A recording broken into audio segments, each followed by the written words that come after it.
Okay. Okay, good morning, everyone. My name is Ruhini. I'm the CTO for Statworks.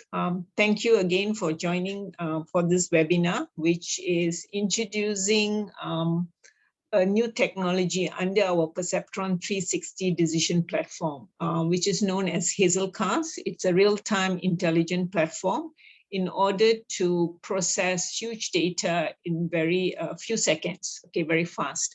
And it's being done real time as well. So what I'll do is I'll do an introduction to Statworks and a bit on our technology before I pass on to our technology partner, Mr. Pavan, who is the solution architect. He will go into more in depth into the Hazelcast technology. Okay, a bit on Statworks. We are a local company. Our main forte is in big data analytics. And also, of course, we have gone into big data environments, setting up data lake, data warehouse, and so forth as well. We have an office in Singapore as well in India. So we cover not only Malaysia, but also Southeast Asia region. We don't only provide the solution and the technology, but we also do the implementation as well as the training, consultancy, and so forth. Everything in regards to the professional services as well. So why the introduction to this new technology is because we have done a lot of implementation for BDA and also big data environment for government agency and also government linked companies in Malaysia and also in Singapore. And we found out the main complaint most people have when they go through this is the fact that the data becomes very huge. And if they want to do real time, the process is very slow. So looking at that, and because BDA, it's actually a part of the digital transformation, which is part of what we know now as the IR 4.0, where most companies and government agencies and even education institutions are going into this in order to implement. So we thought that it will be good for us to have a technology that will be able to handle huge data in a few seconds in real time. So that is where Hazelcast comes in.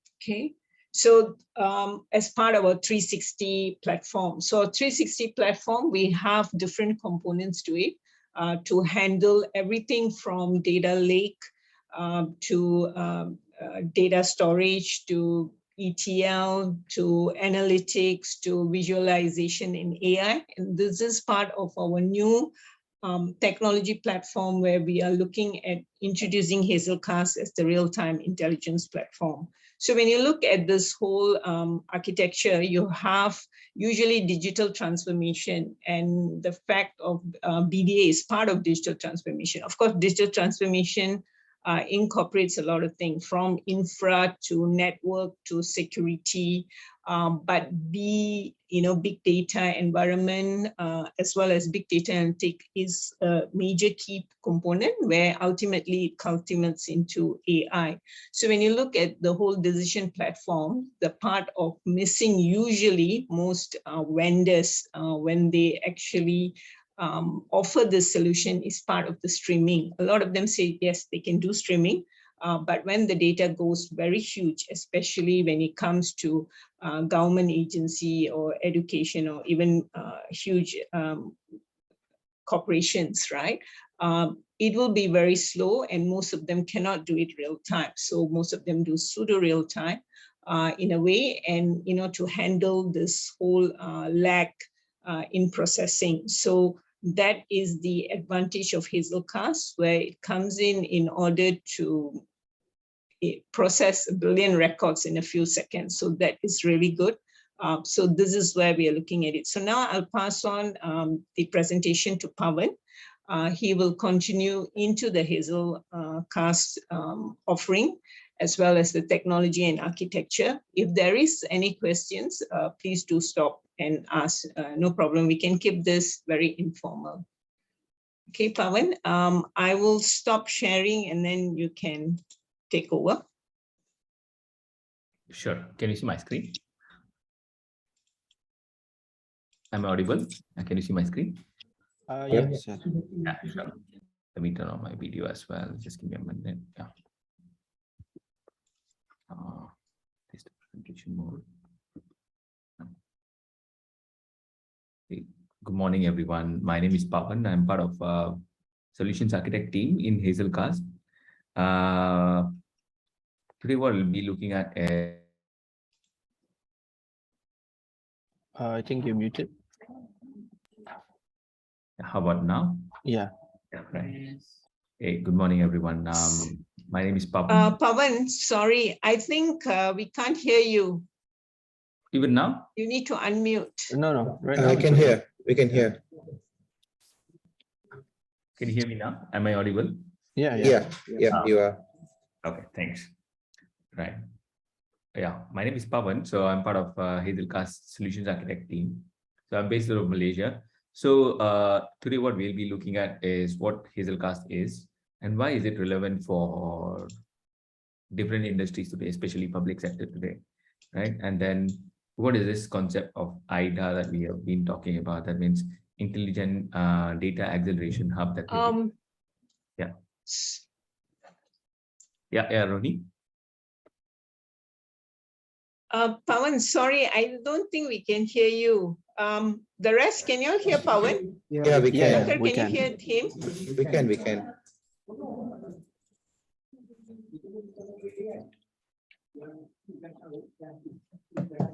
Hello, madam.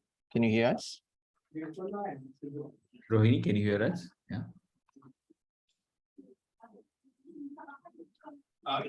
I think she has a challenge on her side, right? So let's continue. So Ruhini, yeah, maybe you can just try to join again.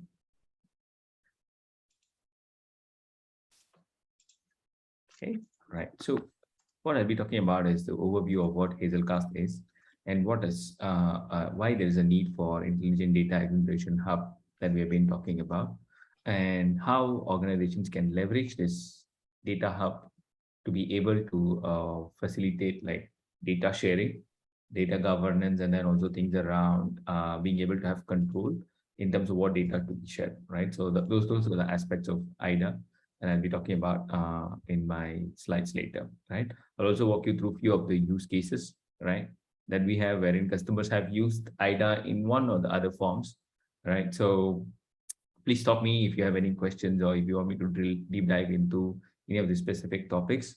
I'd be happy to do so. Yeah. So why there is a relevance for,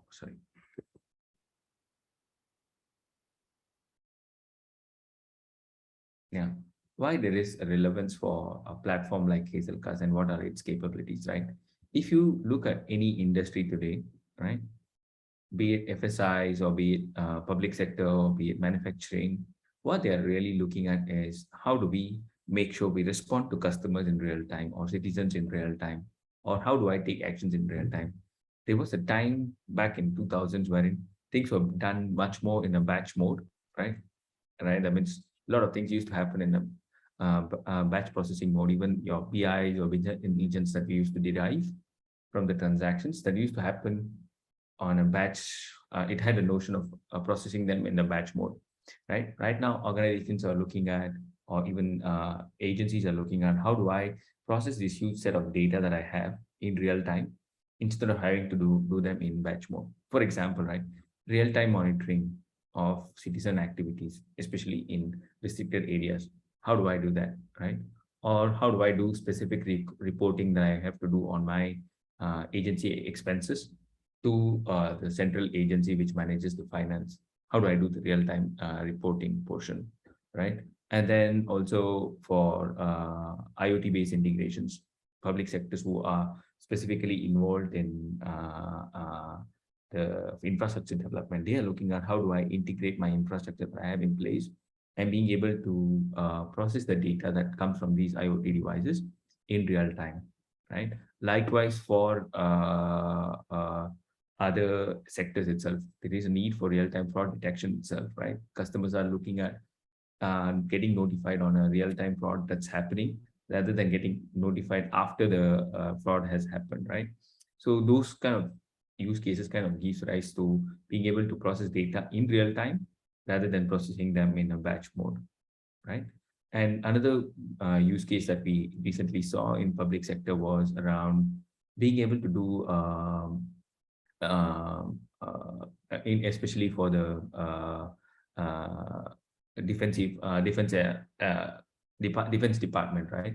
So what they are looking at is being able to bring all those capabilities that they have around defense, around threat detection into real time, right? Right now, what they've been doing is there are a lot of threat detection that happens once again when they run those batch jobs, right? And then they improve their security based on the batch job that they've done. They are now looking at how do I have real-time monitoring of different aspects so that I can detect threat as and when that happens, or also even predict specific sort of threats, right? Especially in those unmanned ports, right? So those are the things that they have been looking at. So this kind of gives rise to a way, this kind of gives rise to a need for a platform which can process data in real time and not look at it from a batch perspective, or not look at it more from a end of the day job perspective, right?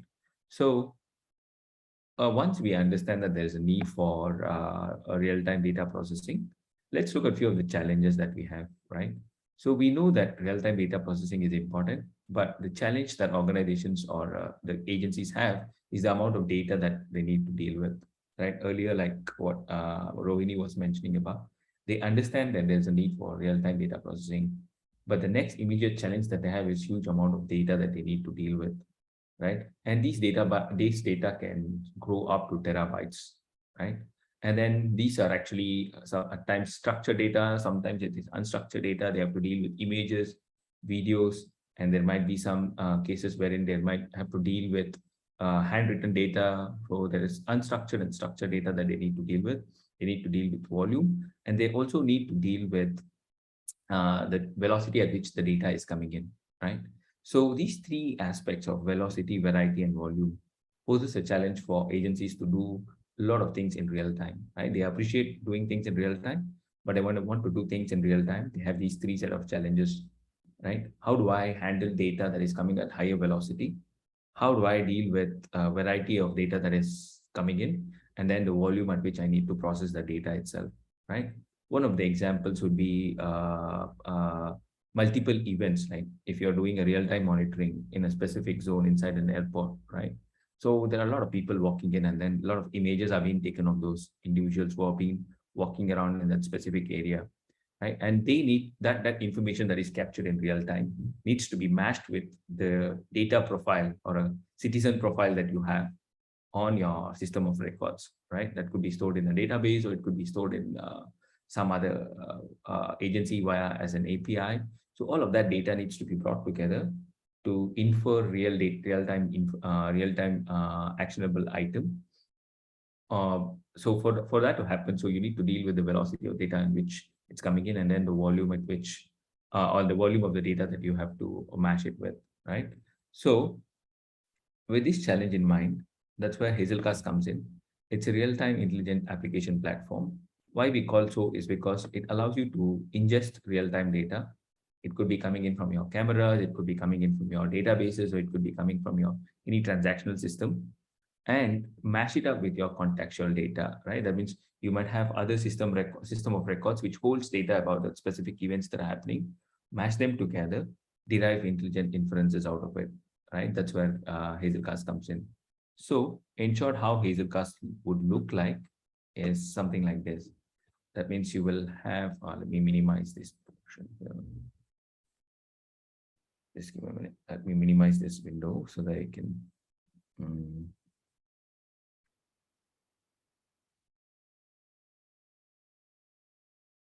Yeah. Right. If you look at how Hazelcast does this, how Hazelcast does it. So it has connectors to real-time systems, be it your IoT device or your enterprise applications or your IoT devices or your Kafka endpoint. It has a connector to it. And then it also has connectors to your system of records. It could be your databases, or it could be any system of records from your ERPs, from your SAP solutions that you've been using. It has connectors to all of it, and use this real-time data that is coming in, and then mashing it with the system of records data that you have. It'll be able to provide you the actionable context, right? For example, earlier I was talking about threat detection, right?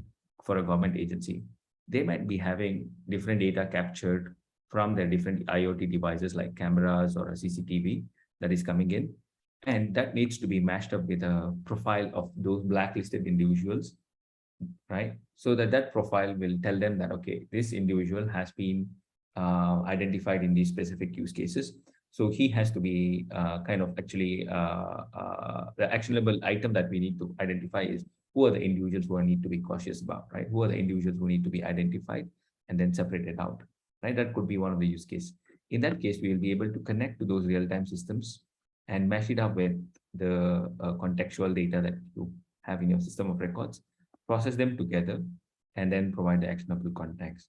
For doing so, what we have is all of these contextual data get stored into in-memory database or in-memory data store, right? And then the processing of that data itself happens on the in-memory itself using the compute capability of Hazelcast platform.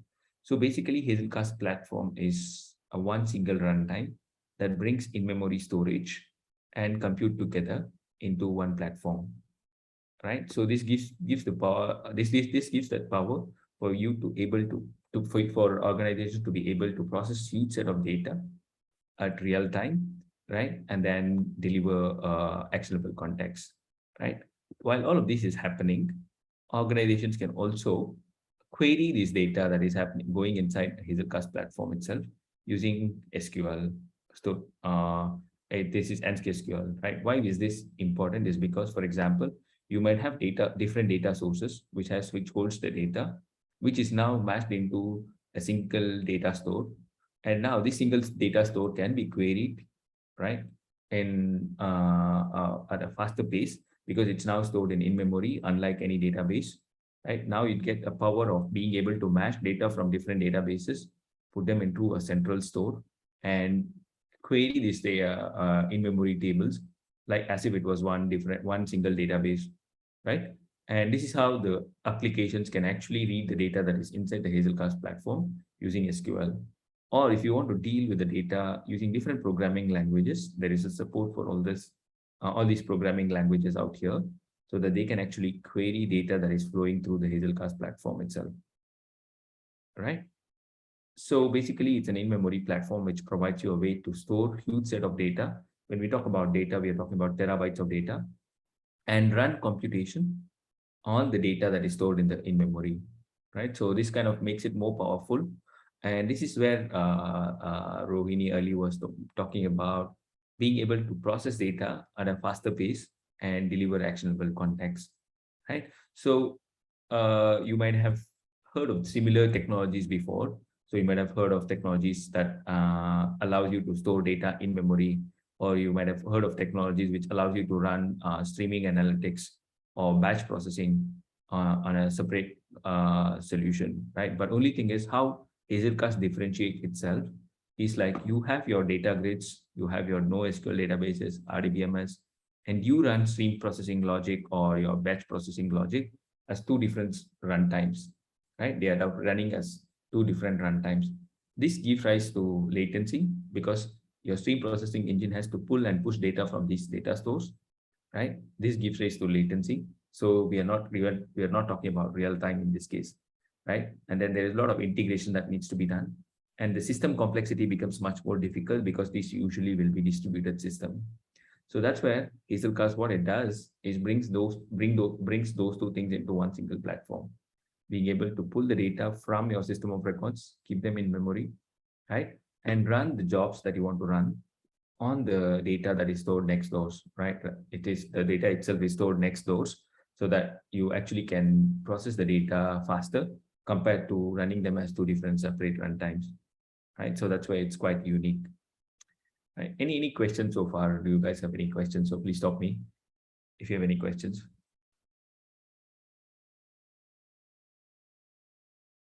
Okay, I'll take this as no, right? So that's exactly what is a unique point about Hazelcast.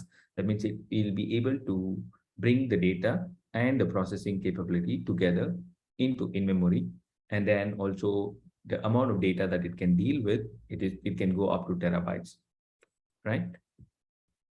And this is one of the aspects that Rohini also touched upon earlier. With these two capabilities, that means being able to store data in memory and being able to process the data in memory, gives rise to unmatched performance, right? That means there have been times when we have been able to prove how performant the Hazelcast platform itself is, right? There's one of the benchmarking that we have done wherein we have done 1 billion event processing per second, right? And then also we have done it with 26 milliseconds latency, right?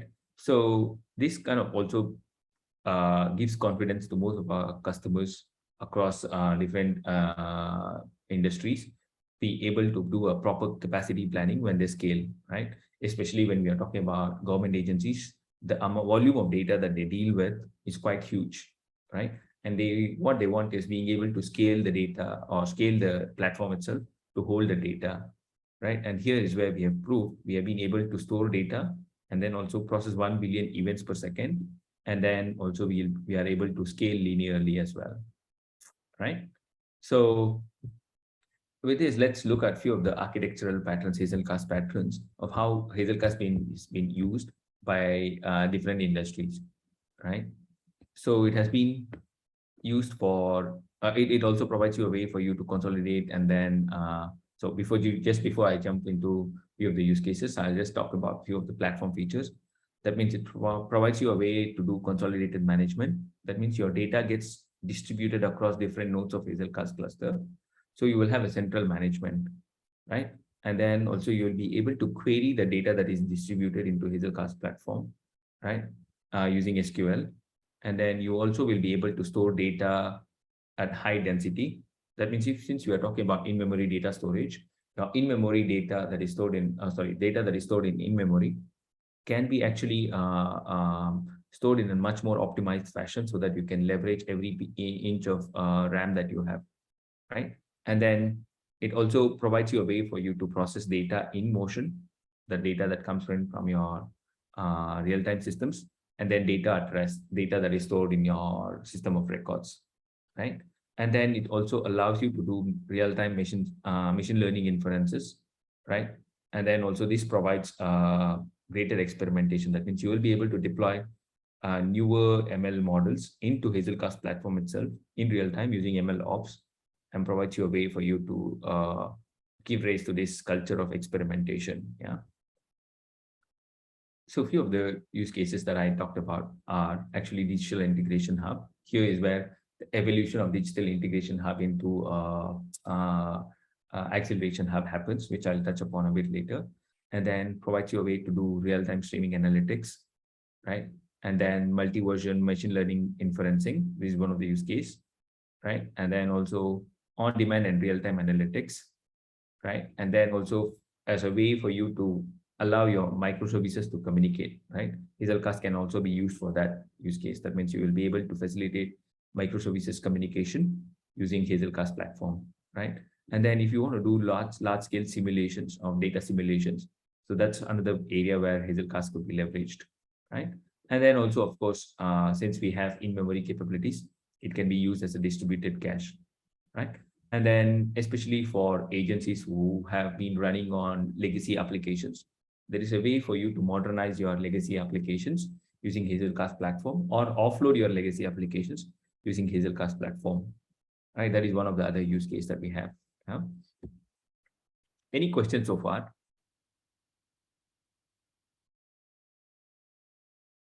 No, none so far, at least.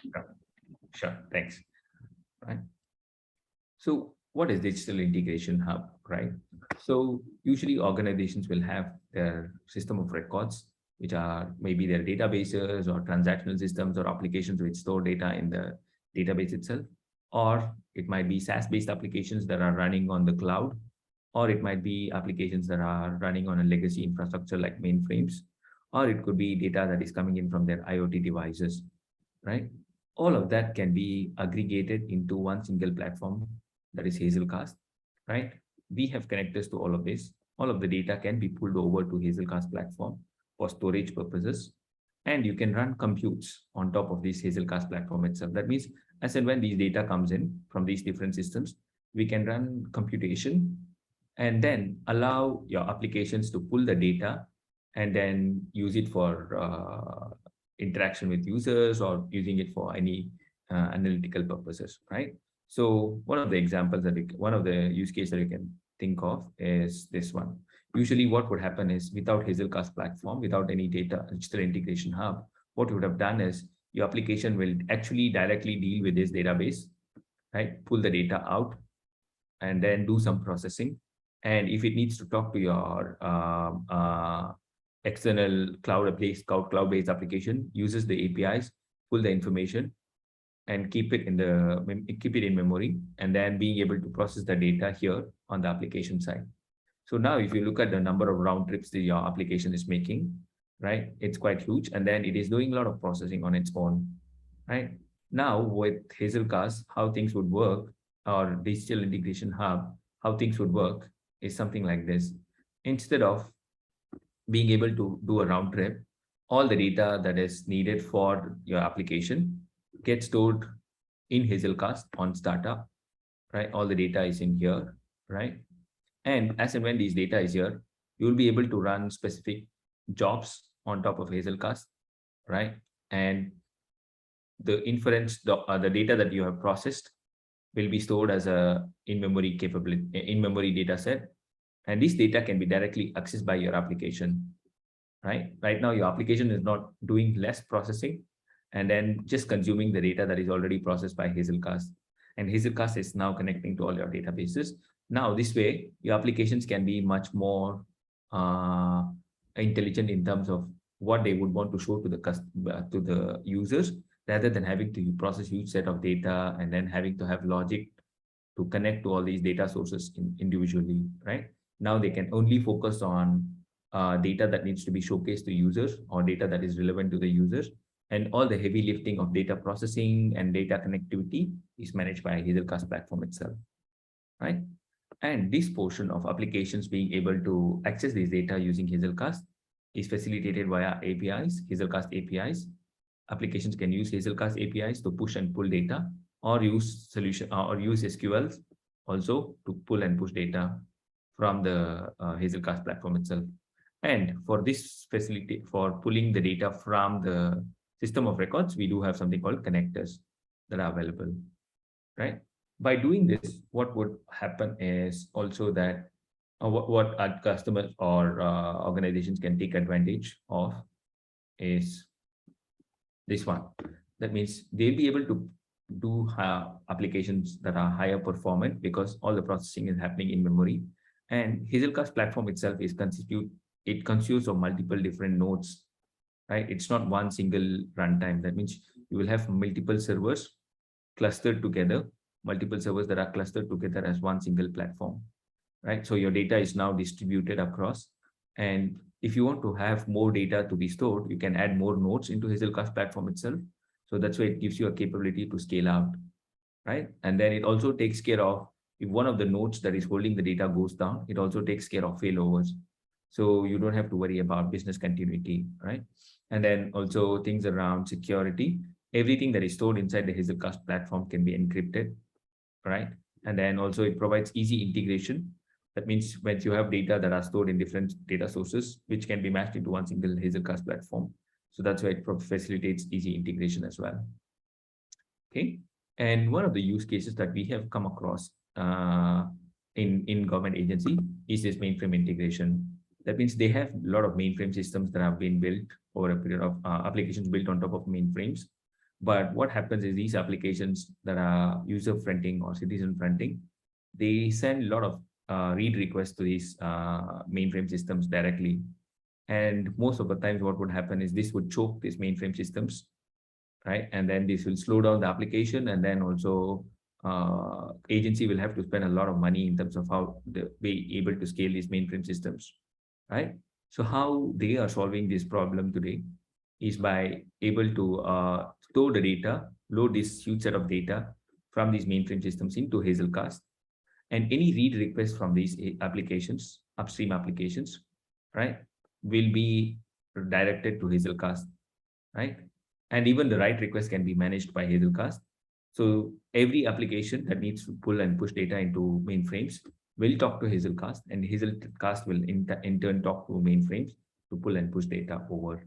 So this is how they have been actually looking at being able to optimize their existing mainframe systems or legacy systems that they have in place without having to scale here. Instead, they are scaling here on the Hazelcast side, right? So this is one of the use cases that most of the agencies are using today, right? And also in terms of if you have organizations these days are looking at being able to build event-driven applications, right? They're talking about being able to publish events to solutions like Kafka, right? And these events could be things that are happening across agencies, which are being put into central Kafka clusters, right? And then agencies themselves, they are sitting either on the consumer side or on the publisher side to the Kafka itself. They'll be able to process the data in real time. So for doing that, you need something called streaming capability. The agencies are deploying Hazelcast as a stream processing engine, right? So any data that is being put in by different agencies into Apache Kafka, right, can be pulled over from Hazelcast, and that can be processed in real time using the processing capability of Hazelcast, right? Not just being able to process these events that are coming in to Kafka, it also will be able to provide you the data from your system of records, right? These processing that you do, stream processing that you do, might not be done at the event level. So every event that you get needs to be enriched with some data from your system of record. In that case, Hazelcast can bring that data together, right? Allow you to do real-time processing, especially at the agency to agency level, right? So a few of the use cases that we have is like personalized recommendations may not be relevant for public sector, but it also allows public sector to look at few of the use cases wherein they can deliver personalized citizen experience, right? And then organizations are using this to do real-time offering and then real-time payment processing, right? One of the interesting use cases, like whenever you swipe your credit card, right? All the processing is done by the banks on the backend side, right? But when you look at the amount of payments that they need to handle, it goes up to millions per second, right? That means we have a Visa as one of our customers. They have to handle almost close to around 700 million transactions per second, right? So that means we are talking about global transactions being centralized, right? And when these transactions comes in, right, into their Apache Kafka, they need a quicker way to be able to process those transactions. And then when we process the transaction, they need to run it through different set of logic like anti-money laundering, also do fraud detection. So the window that they have for processing all this is much shorter. So that's where they use Hazelcast platform to be able to process the data in real time. And another use case we talk about is machine learning inferencing. So what this allows you to do is you have your machine learning models that are developed using your Python or C++ or any other programming language of your choice. They can actually be deployed inside Hazelcast platform, right? These are the machine learning models that you would have developed, right? And data, when it needs to be scored, it can go through Hazelcast platform. Platform can allow you to score these machine learning models and provide you real-time inferencing, right? So this is something very similar to what other machine learning platforms can provide. But how Hazelcast differentiates is we are not just talking about your machine learning models that you've developed from SAS or machine learning models that you've developed from IBM SPS, or it might be your machine learning models that you have developed using R. So all of them can be hosted inside Hazelcast platform. We are platform neutral, right? That means any model that you have, machine learning or AI models that you have, can be deployed into Hazelcast platform, right? And we allow you to score these models or score these events based on these models that are deployed, right? And then you can also have multiple versions of the same model deployed into Hazelcast. right? And we can manage the different versions inside the Hazelcast platform, right? Yeah. And another use case that we always talk about is around microservices communication, right? These days, organizations are looking at building applications that are more microservices oriented rather than building monolithic applications. Even government agencies that we are talking to, they have been looking at building their applications in microservices based fashion, especially the newer ones. And they're also looking at being able to modernize their existing application into microservices based application and deploy them onto cloud, right? Before they want to move to any public or private cloud as a government agency, they are looking at how do I make sure my applications are ready for ready for the cloud itself, right? So that's why they are looking at breaking those monolithic applications into microservices, right? But one of the challenges that they come across when they move to microservices based application is every microservice needs to talk to each other, right? In this case, I have a microservice that consolidates all the information about a specific citizen, right? This is a citizen service, right? It gets the information from all the agencies, right? This might be managed by agency 1, right? And agency 2 is holding data about the individual's credit scoring, and agency 3 is holding data about that citizen's PTPDN and other loans that he owns. And then agency 4 could be like the police, and who will be holding records around his past history of all the crimes that he might have committed. So now, if I want to get a citizen profile, this microservice will have to call different agencies, get the data out, right? And get the data to the the caller of this service itself, this microservice itself, right? So there is a lot of orchestration that needs to be done by these microservice, right? But one of the challenges that what you will come across is if one of the agency is not responding, right? This microservice will slow down because it is relying on different agencies to provide the data. But one of the agency is down, or one of the agency has a slower performing microservice. This kind of hinders the performance of this microservice. So what organizations are now looking at is, instead of having to have real-time invocation of the microservice from one to another, they will actually publish the events to his central Hazelcast platform. And this Hazelcast platform will deliver these events to different microservices, right? And these microservices can respond on their own pace, right? Respond to this request on their own pace.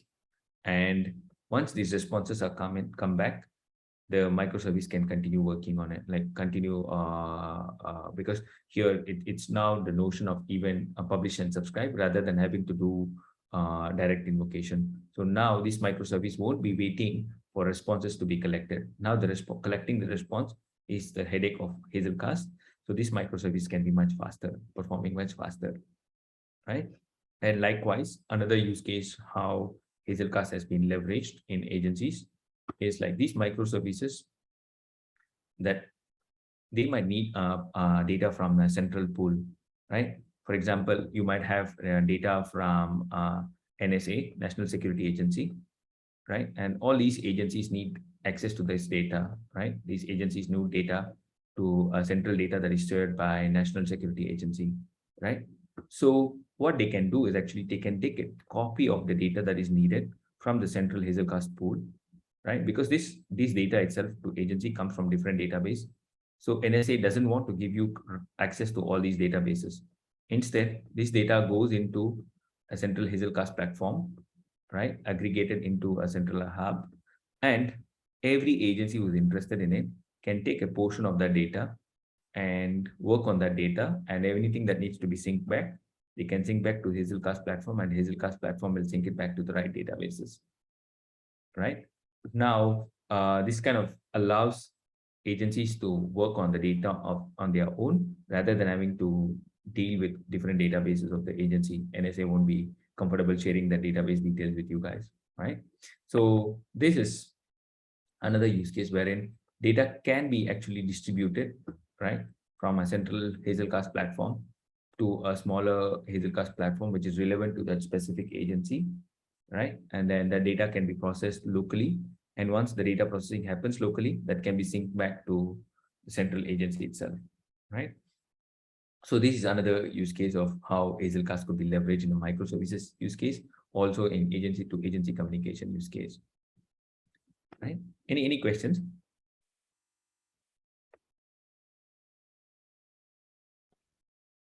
I guess working with agencies, they might ask about the security aspect of this. So how do you ensure that the data that is being taken from or passed on from these sources, like, is there some sort of like a encryption going on? Like, is there like some Right. authentication that needs to be done? Something? Yep. Right. Sure. So thanks for that question. Yeah. So it's a very valid question in terms of like, how do I secure the data? For example, let's look at agency 1 here, who's sharing the data. And these are the agencies that are consuming the data. Agency 2, agency 3, they're consuming the data, right? And what agency 1 does is it consolidates all the data that it has from different data sources into Hazelcast platform, right? And when it stores the data here, it gets to store it in a format of map, right? Key value pairs, right? It stores it as key value pairs, right? So anybody who's interested, they can actually read this data in a key value format. So there is a way for you to secure this data. That means it can be encrypted. It will be encrypted by default. The data that is at rest is encrypted. And when this, it will be only decrypted when it is being consumed by these agencies, right? Using different set of authentication and authorization protocols that are available, right? And once it is decrypted, then they'll be able to read the data out, and then they need to authenticate themselves to this Hazelcast platform itself, right? Without that, which they will not be able to access the data. And this Hazelcast platform will have different set of data sets, right? It might be from different databases or from different agencies. And we can have RBAC or role-based access defined to these data sets. And so that a specific agency will have only access to that data that it is intended to have, right? For example, this agency should only need to have data about the blacklisting or people who are blacklisted. So in those cases, these data sets can be grouped into a specific, something called a specific map. And each map can have authentication and authorization enabled on it. So based on the credentials shared by this agency, they'll be only able to access this data. They'll not have visibility into data set that is outside the scope, right? So it has encryption enabled for you to store data. It has role-based access so that you will be able to access data that is only relevant to you. And then also it has it provides you a way to secure this communication as well. That means it's not just about encrypting data at rest. It also encrypts the data communication as well. That means when you pull and push the data from agency to within agency to agency, that data is encrypted as well. Yeah. That's how it's handled. Okay, thank you. Any other questions?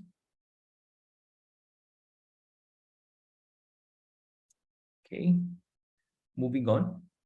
Yeah, predictive modeling is another area wherein different AI ML models can be deployed onto Hazelcast platform, and data can be ingested from different data sources, right? And then we can run jobs on top of this data that is being stored in Hazelcast platform. That means here you can see that Hazelcast, when we talk about Hazelcast platform, it consists of different nodes, right? That means node 1, node 2, node 3, node 2, node 3. These are actually nothing but the Hazelcast nodes, that means installations of Hazelcast, which is storing huge set of data, right? And when the data simulation job happens, that means when you want to run a job, this job gets also distributed to these nodes so that they can be run in parallel. They're not run sequentially, right? So since these nodes are holding distributed data, the simulation jobs that you send for them to monitor for or to be executed also gets distributed, and then run on different nodes of Hazelcast, right? And what this allows you to do is to be able to do predictive modeling. That means these models that you have deployed can be broken down into smaller simulation jobs, which could run on different Hazelcast clusters. And any modeling inferencing that you need to do could be performed on these nodes, and the data consolidation happens at the node level, sorry, at the cluster level, and results are sent back to these models, and they can tell you whether a specific thing that you're looking for, specific thing that you are predicting, whether will that happen or not, right? So that is something that Hazelcast can allow you to do. That means being able to deploy your predictive models, run simulation jobs, and infer actionable context from it. Yeah. And last use case, not too uncommon, that means most organizations use it, is like a distributed cache. You have your applications, legacy applications or new applications that you've developed, but now that application itself every time has to do a round trip to your databases, which can slow down whenever the data volume is quite huge in size, right? In those cases, all of that data can be stored in as a distributed cache inside Hazelcast, and applications can actually talk to Hazelcast distributed cache rather than having to talk to the database directly, so that it speeds up the application's performance itself. And this is another common use case for public sector agencies as well, right? What they are looking at is they have applications that are built, legacy applications that they've been managing, and the performance have been much slower, right? So how they are looking at now is, how do I make sure I speed up these applications without having to scale my database itself, right? Because what happens is these databases will be serving these applications on one side, and then also needs to run some end of the day job to generate different reports, right? They have to run the end of the day jobs as well. But when the end of the day job runs, the performance of these applications slows down because database is busy serving these reports, right? In that case, what could be done is like this data can be hosted in Hazelcast platform, right? Let me clear this a bit. So what I'm here talking about is this portion. That means there is application and that is being served by this database, right? But this database at the end of the day, what it does is it generates certain reports, or it does some reconciliation. While these reconciliation jobs are being running on the database itself, this application performance slows down because the database responds slowly, right?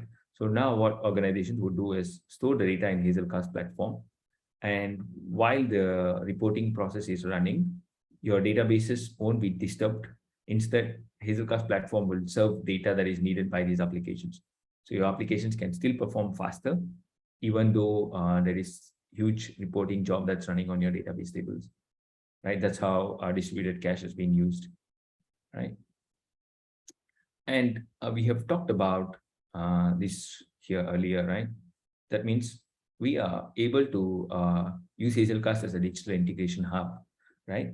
What we actually do is being able to store a huge set of data into Hazelcast platform. But what if these applications are making changes to these data sets, right? If they are reading, it's fine. If they're just reading this data, it's fine.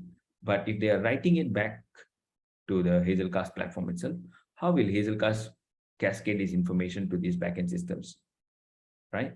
So how can we keep them in sync? Or if I have some other application which is not using Hazelcast, makes changes to these databases, how can this data change that was done can be kept in sync with Hazelcast platform itself, right? Because this application itself is not actually using Hazelcast. So Hazelcast has taken a copy of the data from the database, right?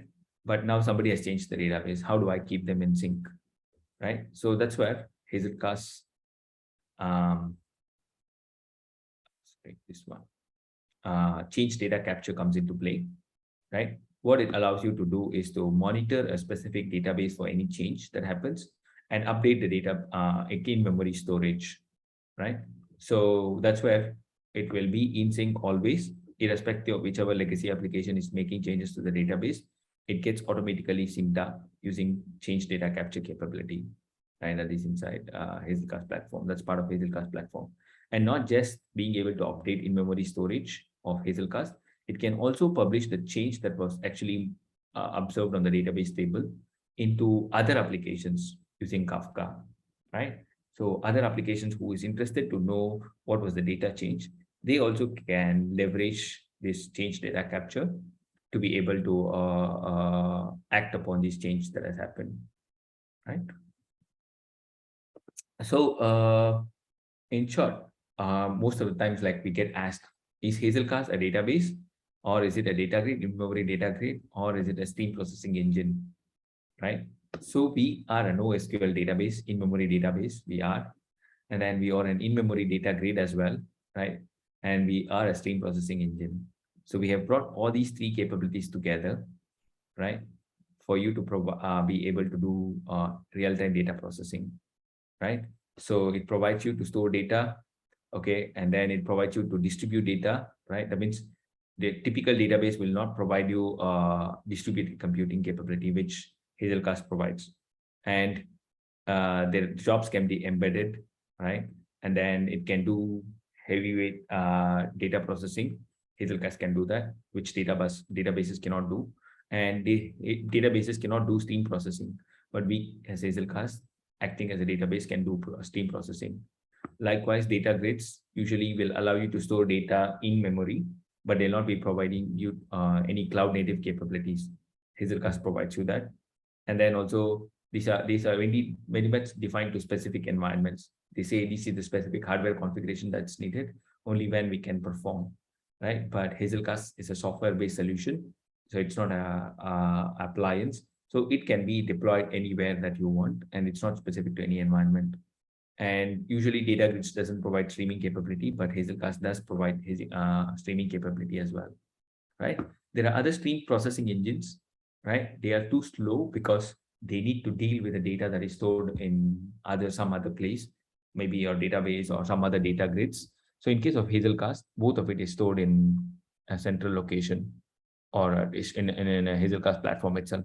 So that's why we can perform much faster compared to any stream processing engine, right?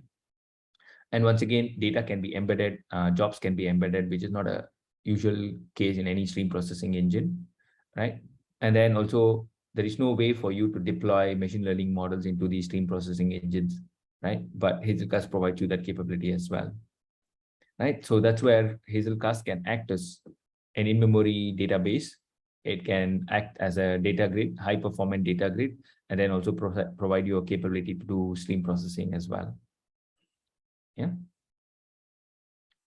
And there are multiple ways of consuming Hazelcast, right? It varies from being able to deploy your applications on-prem. That means Hazelcast self-managed, which can be deployed on-prem, or it could be deployed in a hybrid fashion. That means on-prem and then on the cloud, right? Or it could be even self-managed on the cloud. That means you can deploy them on any cloud of your choice, right? And then manage them yourself.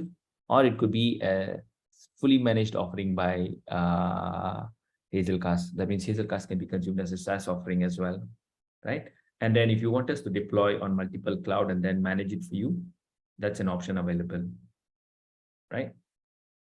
And one of the important features of Hazelcast, which makes this, which kind of converts this digital integration arm into the new concept that I'm going to talk about, called Digital Acceleration Hub, is this replication capability, right? Usually Hazelcast or any data grid can be used as a digital integration hub. But what makes Hazelcast unique is a capability to replicate data across different clusters. For example, if you have a Hazelcast cluster that is deployed in availability zone 1 of a cloud provider, the exact data copy can be replicated over to another availability zone. Likewise, you might have a cluster of Hazelcast clusters, right, that is deployed in region 1. That data can be replicated over to another region in the same cloud provider by the same cloud provider using WAN replication capabilities, right? And this same WAN replication allows you to be able to replicate data across cloud providers, right? So why is this important? Why WAN replication is important, right? For example, earlier I touched upon this use case wherein agencies can store huge set of data, right? Huge set of data from different databases into Hazelcast platform, right? And this data can be sourced by one Hazelcast cluster, or it can be replicated over to another Hazelcast that is managed by another agency, right? Agency 2. So This provides a way for you to actually give control, a subset of control to a subset of data that this agency holds, and not having to worry about the API calls this agency bombards them agency with, right? This agency one with, right? Instead, agency one can give you a copy of data to agency two, right?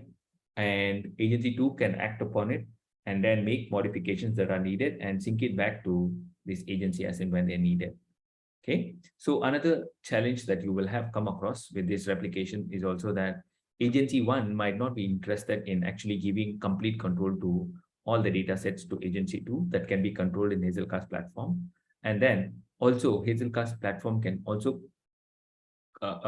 control the, the time for which this agency two has access to the data, right? You can set expiry, data expiry, so that after that expiry time, right, the data that was held by this agency will be expired. It won't be valid anymore, right? It will be evicted, so that this agency too will have no access to that data anymore unless this agency once again gives permission again, right? So that's how replication could be used. Replication can be used to be able to share data with your different agencies, right?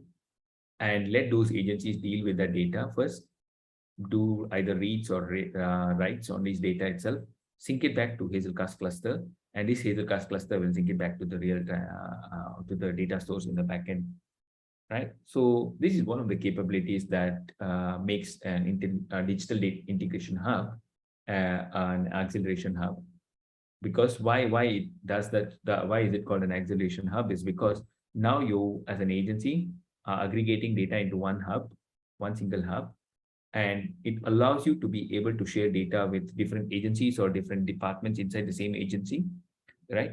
And accelerate the application's performance, right? Because the data is stored in memory, right? And then also sync but data back into different databases.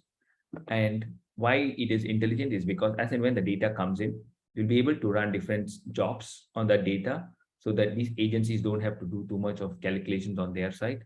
That data can be kept ready for this agency to consume directly, right? So that's why it makes it intelligent, because data processing can be done. And it's a hub because it can integrate all the data centrally, and it can accelerate because data is stored in memory. Applications can perform faster, right? So one of the examples of this is Standard Chartered, right? So it's a bank, but I can still see a lot of synergy between what Standard Chartered has done in different regions and what agencies, government agencies in Malaysia would want to do, right? So how do we draw that synergy, right? That means in Standard Chartered, they have different payment methods that they do, payment processings that they do. That means they can do real-time payment processing as and when an Standard Chartered customer does swipe their credit card, right? They have to do the real-time processing. And they have high volume, high value payment processing, especially when they want to process salaries of enterprise customers, right? They want to do high value payments, right? In those cases, they want to do high value data processing, right? And then there is cross-border payments that they facilitate. So they have these different offerings, right? And these offerings are actually given, these capabilities are given to Standard Chartered by different vendors. There is vendor one who is providing them real-time capability, and vendor two who is providing them low-value payment processing solutions. But all of them, they need data to what a Standard Chartered owns, right? The Standard Chartered owns data like the customer purchase history, customer payments that they have made, their chargebacks, the interest rates, currencies, and then the watch list. These are the data that Standard Chartered owns. Now, to do this real-time processing and high-value payment processing, all the vendors, different vendors, they need access to this data. So assume that I have three vendors, vendor one, vendor two, and vendor three, who is requesting for the data, right? They can actually, Standard Chartered can actually give them access to these databases so that they can actually access the data as and when they need it. That is one option. But this won't be a very sustainable option, because these vendors will bombard these databases with huge requests, right? So they wanted to have more control in terms of how they share the data, right? So what they did was, instead of giving access to these databases directly, they put the information into Hazelcast platform centrally, right? And this data is now replicated across the different vendors, right? For example, I have this data set one that is used for payment processing, real-time payment processing by one vendor.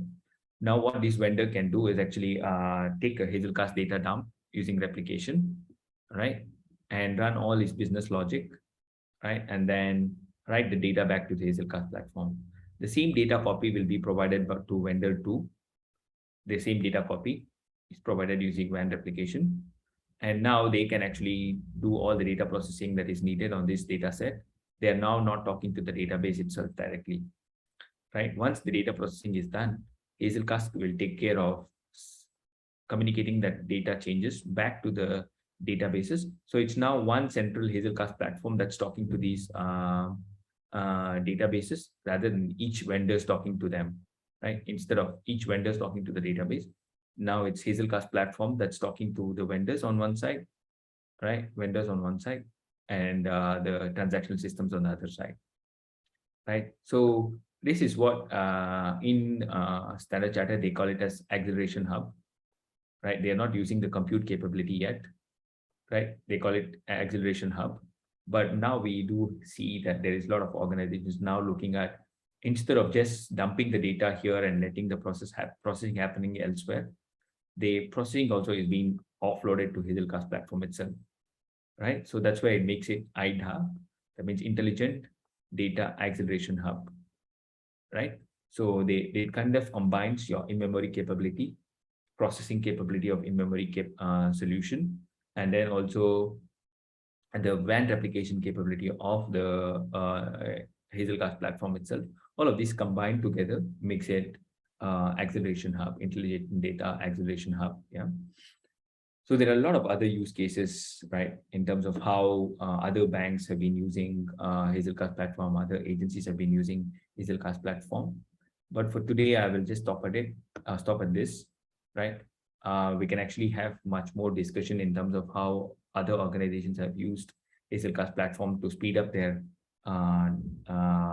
end of the day jobs or batch jobs or real-time jobs as well, right?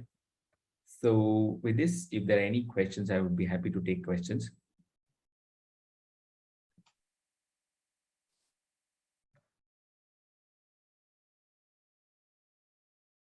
Are there any questions?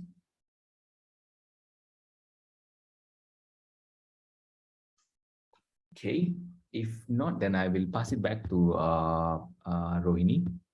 Yeah, hi. Thanks, Pavan. Okay, is there any questions? If you want us to, talk to you all individually as well, we can, in the sense of now whoever have joined the webinar is able to see the power of Hazelcast. If you all want to do a separate session with your own organization where other users will come in as well in order to take a look at Hazelcast technology. We are open to doing a webinar or even a direct meeting with those who are interested. So you can drop an email to us. Let me just put the email in. You can send it to me.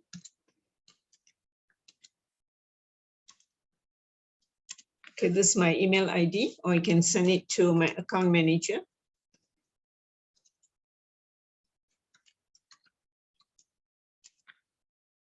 Okay, so those who are interested to further, have a discussion, because this is just an introduction to showing what the technology can do, but we can come in and discuss further with the data that you all have, along with the environment, in order to see if this is a possibility that you all want to explore in order to implement real-time data processing.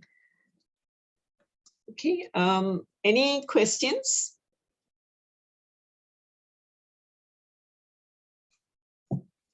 Okay, if there's none, we will close off the session. We have recorded the video, so those who have registered with us, we will send the recording of this session as well, in order for you all to go through, and if any other further questions, then you all can directly contact us. Thank you very much. Thank you. Thank you. Okay, thank you. Bye. Bye.